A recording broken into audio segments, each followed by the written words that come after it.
we're taking these lovely belties to higher ground. Little cowbells as well. What breed did you say that they are? In Alex. A Welsh breed. I really have. It's been so good to get out in nature, working with the animals. Is Belty these beautiful spaces and working a type of name for these type of cows? I haven't seen this kind of breed before. From Wales, maybe. Nearly there. Oh, and they haven't caused too much havoc yet. Grab on. Can we get them off that laurel? That looks quite noisy. Hey, go on. But once they see rich grazing in their new field, they don't need any encouragement. Brown and white, Better grasses. But would that be the calf by any chance? That colour? Black and white tummy, isn't it? Different colours when they're babies. The incredible impact and effect it has. Just how calming it is. You know, just working with these animals just has such a therapeutic effect. It's brilliant. What a wonderful family, what a wonderful life. And I know loads of farmers who would love to be able to work like that. I mean, it's not a bad shift, is it, when you get to spend your days with four-legged friends? Well, we've been welcoming families to our farm for 35 years, and they always leave with a smile on their face, even if they were a little bit less happy when they arrived, so definitely. But you think that is down to that proximity to animals? Definitely. People with animals, they love to see them in nice surroundings, and I would definitely say that. But the lifestyle they saw Blimey.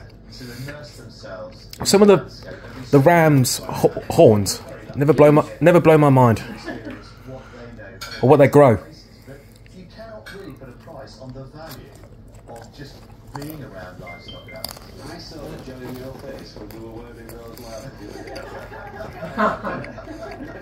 can't beat that, love. You can't beat that. But on a serious note, though, I mean, I've seen quite a few care farms springing up across the country and visited them.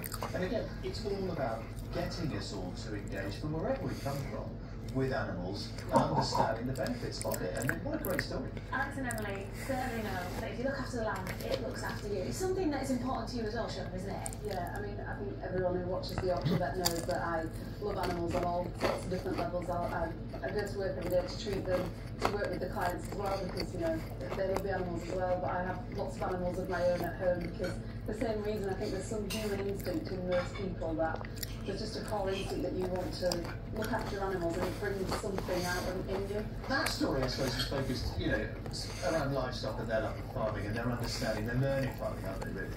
But, you know, cats and dogs, the sorts of things that you treat all the time that we all have that relationship with, there's an unconditional love there, isn't there? And there's so many studies about how good it is for people just to, you know, sit with a cat on the lap and stroke and interact with the animal that doesn't actually demand that much from you. It's so therapeutic. Loneliness is awful, isn't it? Yeah. And it breaks that. Yeah. And we are a nation of animal lovers. And not to belittle it, but I bet a bowl of fish could do the same effect as that cat. Another cat, haven't they? Thank you, Alex and Emily. They really, really enjoyed your story. Now, they're not the only ones who've been sharing their lives, their fabulous winter tales. All this week, our Farming Army have been sending us seasonal slices of life on their farms.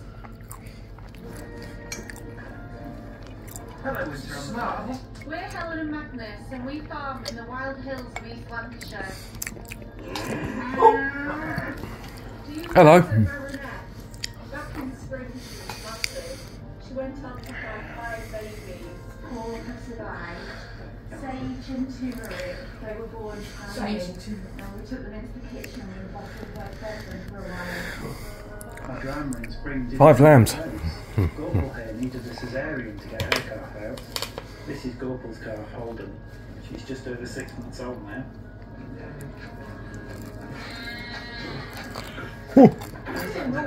Seeders help us synchronise the flock so they all land over a short period, which is great so we can arrange time off work to be around and look after their welfare. Hi, winter on the farm. It's Sarah Clulo here, Vernon's farm, in the Staffordshire Moorland. In winter, it's predominantly about battling elements to keep your animals fed and sheltered, whether they're outside still or whether they're in a coach shed. We're at real risk of getting snow any day, But until I'm sure the snow's coming, I'm going to keep feeding these ewes some of this hay. And any day they need coming up here before they get trapped in the snow. These are some of the youngies of our calves at the moment, and they are in this clean, dry, straw-filled shed where they'll be kept well fed and warm, protection from the elements, so they're old enough to go outside in spring when the grass starts. Good morning, Winter on the Farm. James Newhouse here in Long Preston on this freezing cold, lovely morning. Just getting up and doing the jobs. Lovely! Go on, big lad! You'll see him because he'll be absolutely covered from head to toe in red paint. Come on, big lad. There you go. We're up on the tops here, about 1,000 foot up. Belgian Galloway is an absolutely tremendous animal. It's been a very cold night, but the cows, hardy as they are stuck in eating the rough stuff and eating all the things that the sheep won't eat, so working together. It's hard work, but I absolutely love it. I absolutely love it. It's amazing. If I'm honest, I don't know why everybody doesn't want to be a farmer. Thank you so much for taking the time to send in your films to us. Almost everyone was like, oh, could live there. Oh, could live with him. Absolutely gorgeous. Thank you so much. Now, still to come tonight, I step away from the farm to get a different kind of focus on that. Shire horse Hercules is getting his show coat on in the hope that he'll be accepted into the stallion.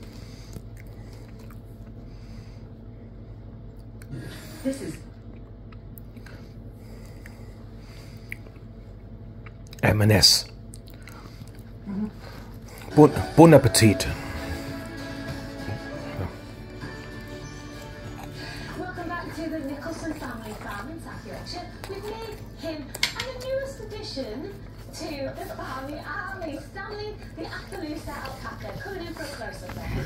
That's right, Stanley only joined us here on Tuesday. Let's just remind ourselves of the moment here, right? And what we described at the time was something of a tornado. It was a little bit chaotic, wasn't it? It was a bit chaotic, but do you know what the thing is? When you introduce alpacas for the first time, they tend to, you know, make their mark. No, what I'm really enjoying now is that they are keen to attack cameraman Greg and floor manager Jay. There we are then. That's right, get stuck in. This is one for the socials. Fabulous.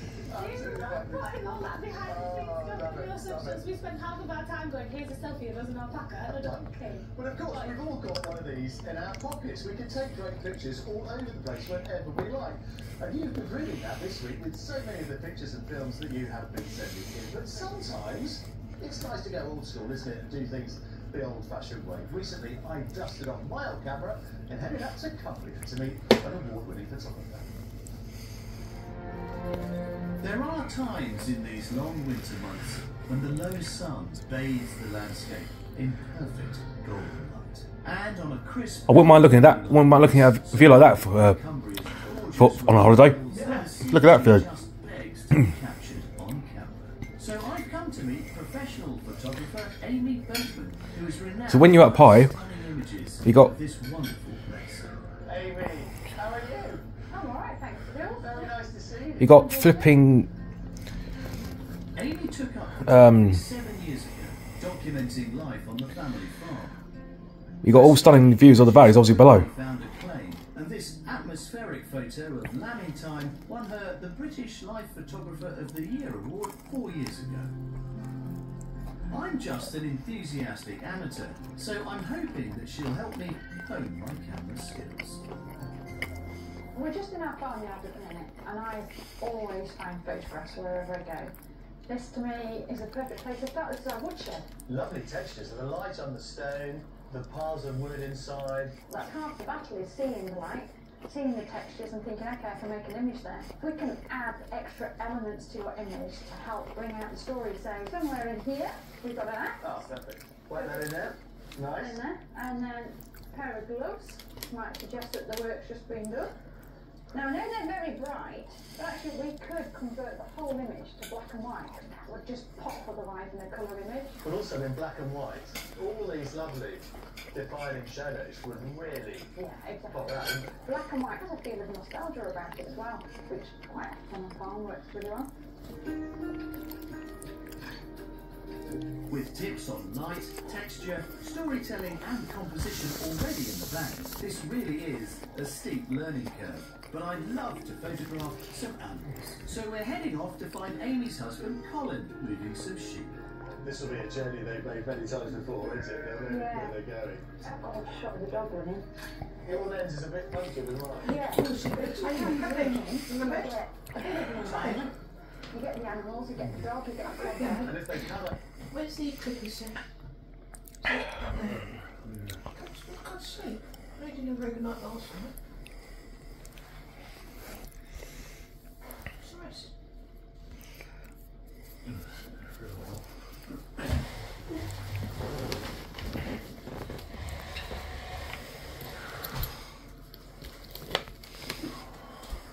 I'm a bit tired.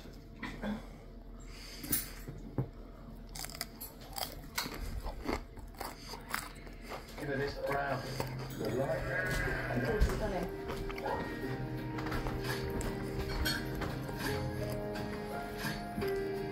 I hope you realise how privileged you are today. I absolutely am.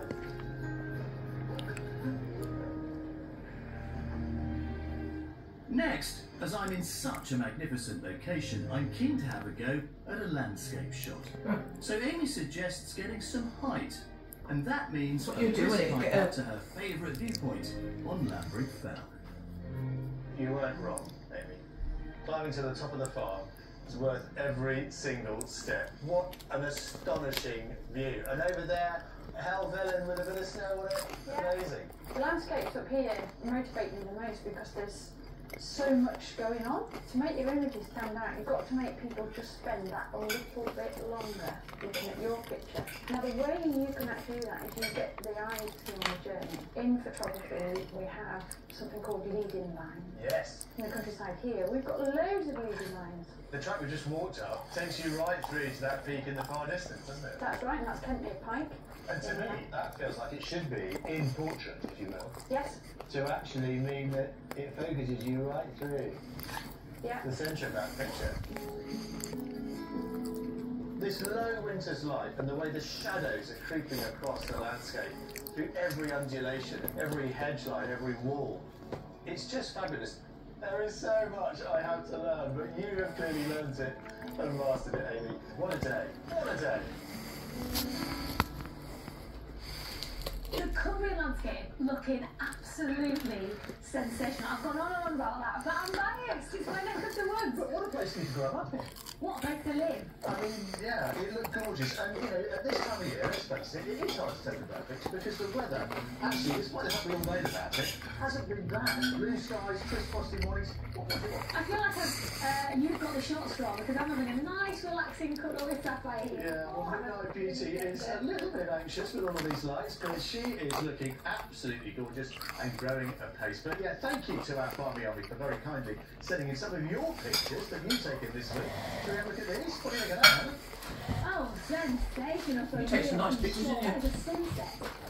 Sunsets. Look at those pastel tones in the sky. Excellent. What's looking? You've given us this image of a crisp morning in Buckinghamshire. You should be looking at this, Midnight Beauty. I think you actually feel cold looking at that. It's amazing. Lorraine in Bakewell sent a photograph of a frosty morning sunrise. Look at that one. Oh, sunrise, not sunset. Listen, thank you for all of your images. We've got loads more articles for you to enjoy, so head over there. We're keeping you up, Midnight Beauty. Listen, there's so many wonderful animals here at the farm. These two are just the tip of the iceberg. But I think it's fair to say there are none more majestic or as playful as the Shire Hawks. Indeed. Now, once their future was in question, but thanks to the super hard work of the Shire Horse Society, it's now looking good again. Earlier today, I met up with one stand-in who was hoping to help secure that future right here at Candle Farm.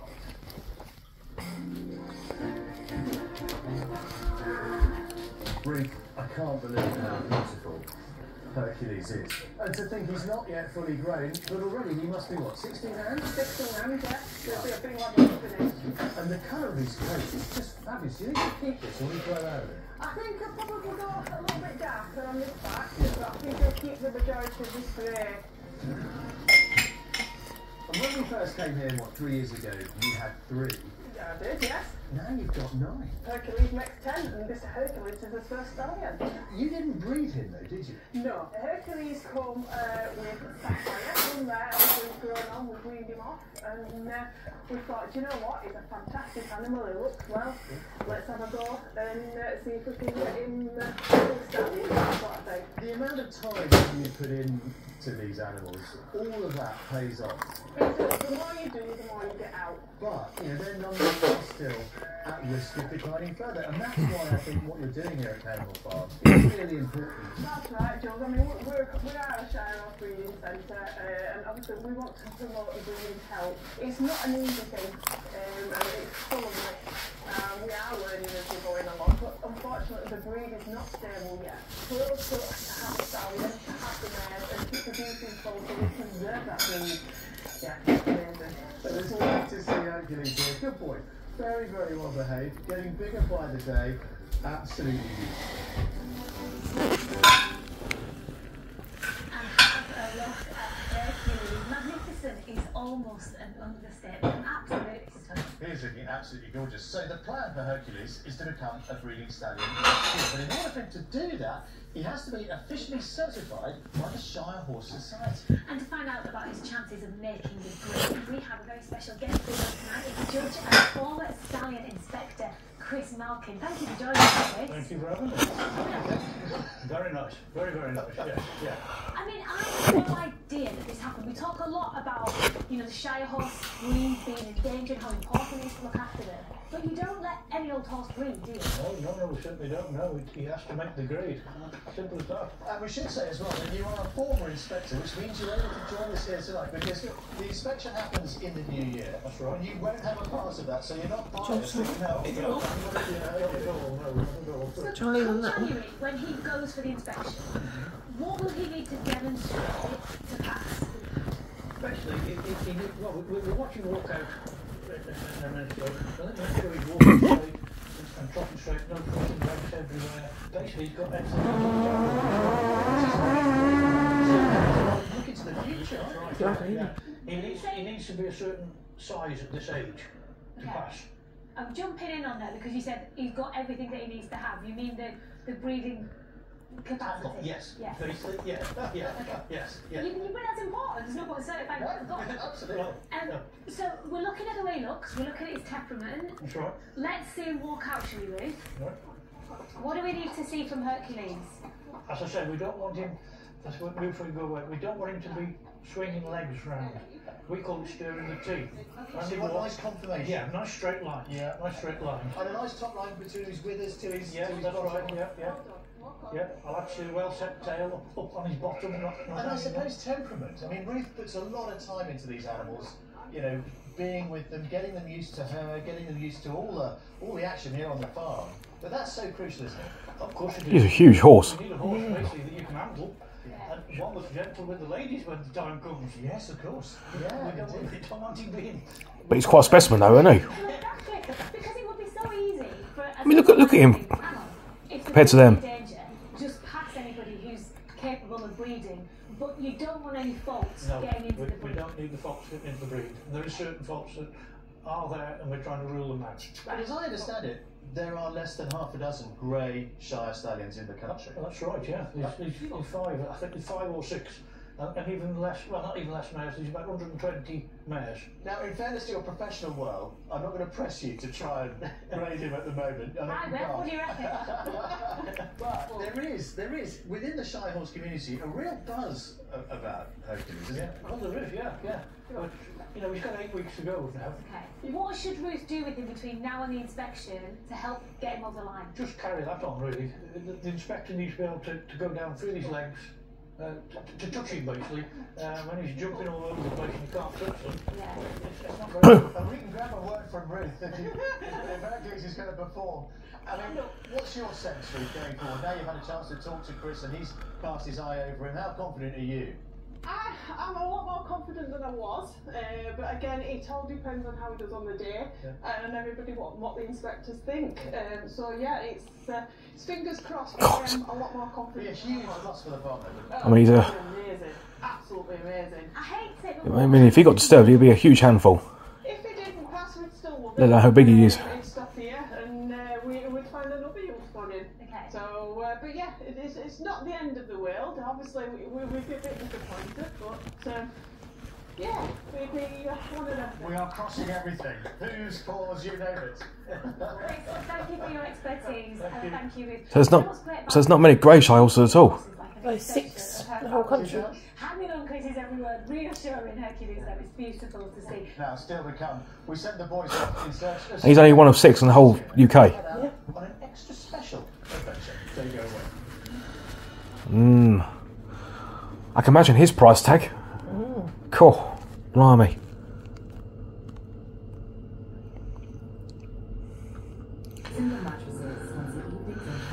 A normal horse can be about £5,000 or £6,000. And the rest, about 50,000. About 50,000.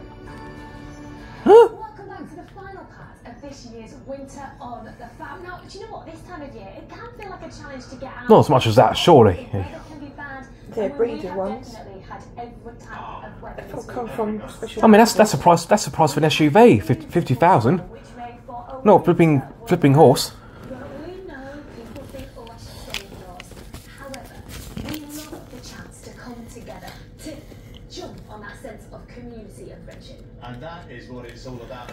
Oh, that's a very Narnia theme behind them.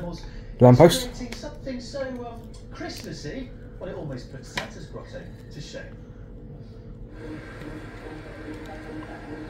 We're travelling to Grange-over-Sands in South Cumbria. We received a call from local vet Jeremy Vokes, who apparently needs our help with a sheep. But as we land, we're eager for our host to shed some light on this festive mystery mission. Why does a vet need the help of 2 farmers with a sheep? We're intrigued. Well, this one lives in the garage, and he comes out at Christmas. Can we have a look? Follow me.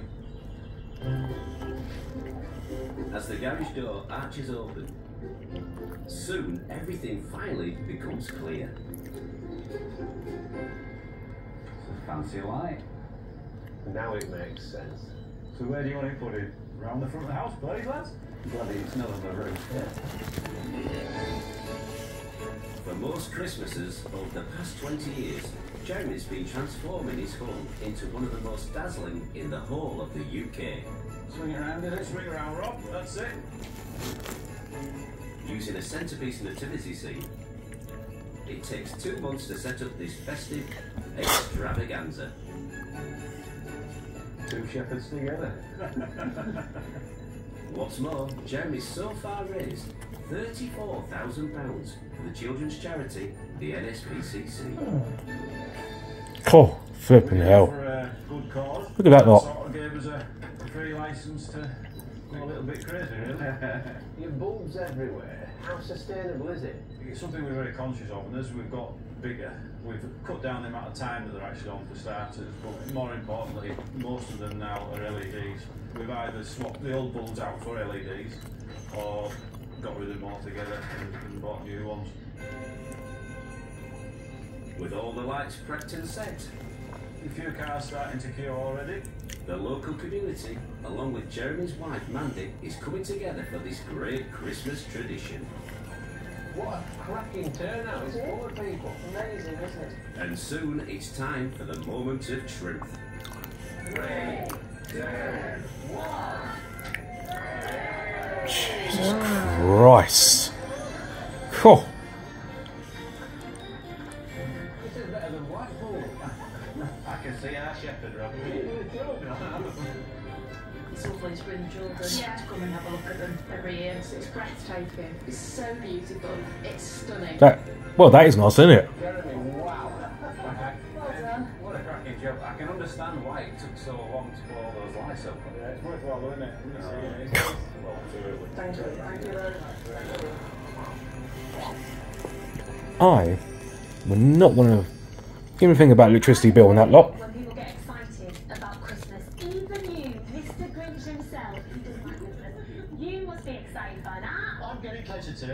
did inspire me a little bit, I have to say. I don't think I want the electricity bill, but Jack T, get the lights out!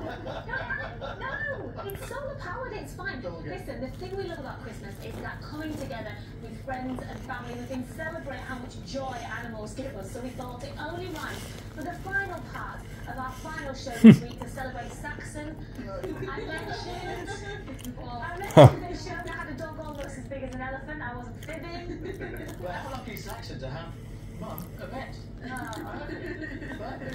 Listen, we've had an absolutely fantastic week on the farm. Thank you for bringing him in to see us show that we don't just have a blast in winter though. From the first sunrise of spring to excitement of autumn harvest, we've been with you every step of the way to celebrate and champion British farming at its best.